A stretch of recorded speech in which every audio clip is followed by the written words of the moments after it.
প্রিয় দর্শক, কামিজের বডিতে আরমোলের মার্জিন কিভাবে দিবেন? আরমোলের মার্জিন নামাতে হবে বডির 6 ভাগের 1 ভাগ। যেমন আজকে আমাদের বডির মাপ 44 ইঞ্চি, 44কে 6টি ভাগে ভাগ করলে হবে 7.5-এর একটু কম, আমরা 7.5 ইঞ্চিতে একটা মার্জিন দিয়ে দিলাম। এরপর কাঁধের মার্জিন দিয়ে নিতে হবে। কাঁধের মার্জিন দিতে হবে কাঁধের মাপের 2 ভাগের 1 ভাগ যোগ আধা ইঞ্চি বেশি। যেমন ধরুন আজকে আমাদের কাঁধের মাপ 14 ইঞ্চি, 14কে 2টা ভাগে ভাগ করলে হবে 7 ইঞ্চি, এর সঙ্গে আধা ইঞ্চি সেলাইয়ের কাপড় যোগ করলে 7.5 ইঞ্চি। 7.5 ইঞ্চিতে একটা মার্জিন দিয়ে মার্জিন টেনে নেব। এরপর বডির 4 ভাগের 1 ভাগে একটা মার্জিন দিয়ে নেব। আরমোলের মার্জিন এবং কাঁধের মার্জিনের মাঝ বরাবর কোণাতে স্কেলটা এইভাবে বসিয়ে নেব এবং কোণাকুণিতে একটা মার্জিন টেনে নেব। কোণা থেকে 1.5 ইঞ্চিতে ইঞ্চিটেপটা এইভাবে বসিয়ে একটি দাগ দিয়ে নেব। কাঁধের মার্জিন থেকে বডির মার্জিন কত ইঞ্চি দূরে আছে মাপ দিয়ে দেখে নেব। ঠিক কাঁধের দিকে তত ইঞ্চিতেই একটি দাগ দিয়ে নেব।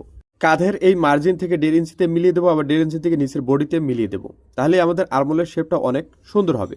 পেজে নতুন হয়ে থাকলে অবশ্যই পেজটা ফলো করবেন এবং ভিডিওগুলি ভালো লাগলে বেশি বেশি শেয়ার করবেন।